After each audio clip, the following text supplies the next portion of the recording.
That's an oxymoron, you say, as you click on the video, realizing that it is I, the true moron. What's up? Back at it again with another clickbaity topic title.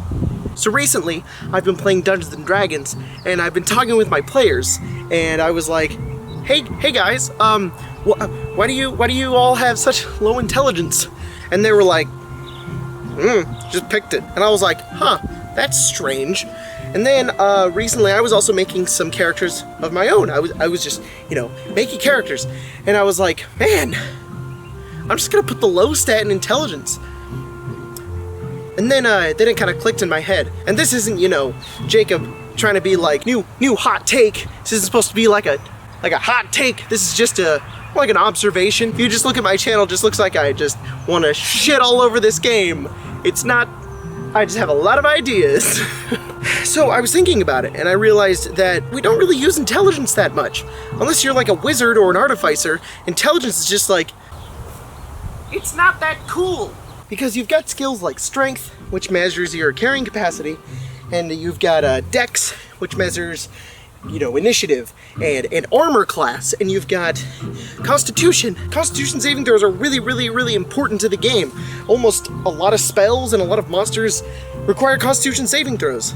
And it also, measures your hit points. Wisdom also affects perception and some of the most valuable skills in the game, like medicine and insight. You know how many players use insight and charisma. Charisma's the people like you skill. Everybody tries to have good charisma at least. It's very rare I see anybody like a low charisma. I want to see somebody play a character with a low charisma.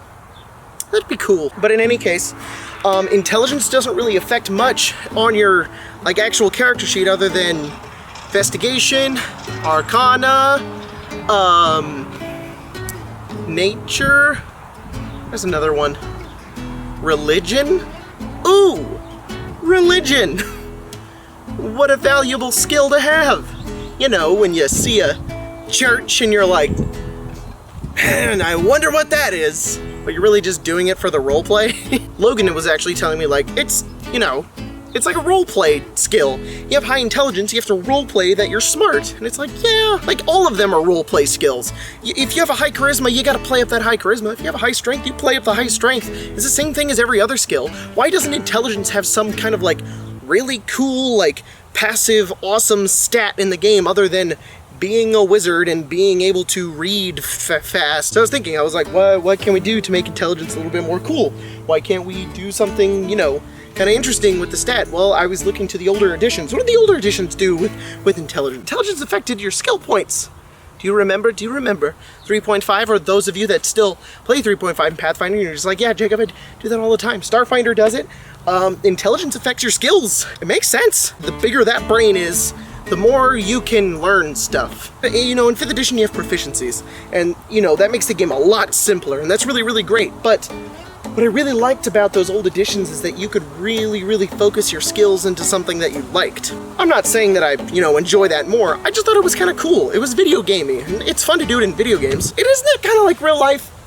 Smarter people are just better at everything. So, but in D&D it's more of just kind of a roleplay stat, or you're better at investigation, you're more like Sherlock Holmes, or you have better fact knowledge is all it really is. Wisdom is a more important skill in terms of numbers. I'm not really trying to make this like a numbers game where it's like, it doesn't matter unless you have numbers on your sheet.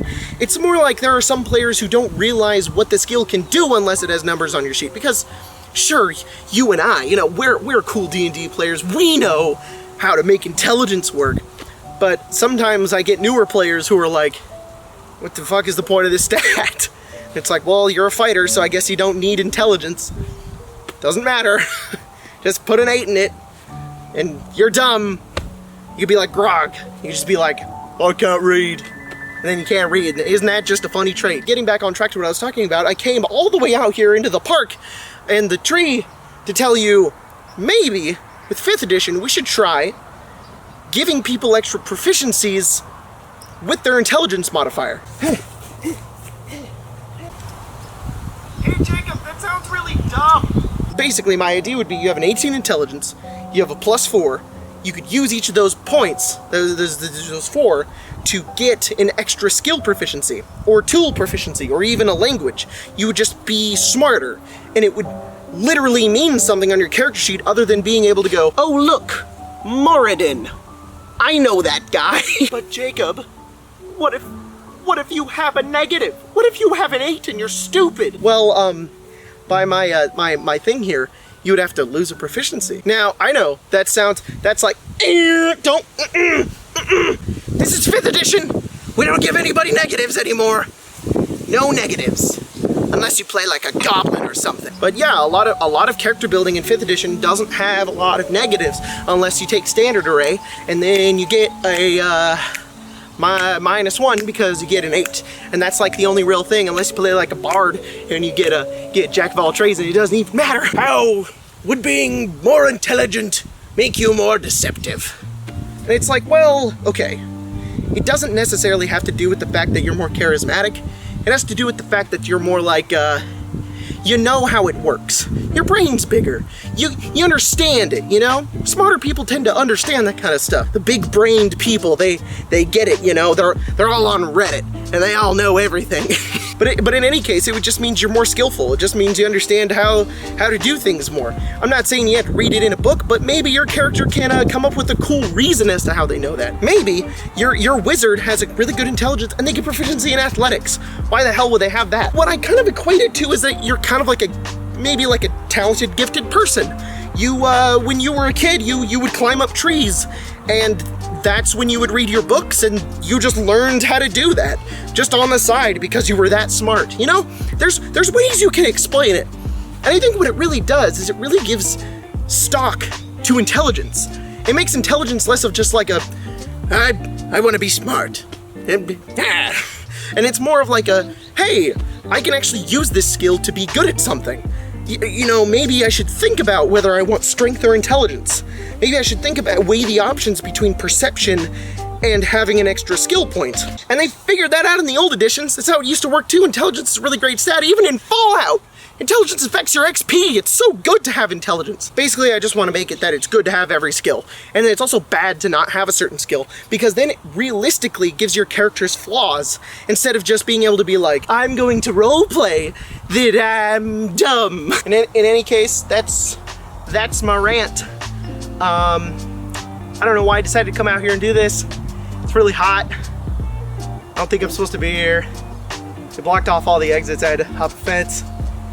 Maybe I should go. There's people playing disc golf over there. Anyway, see you next video.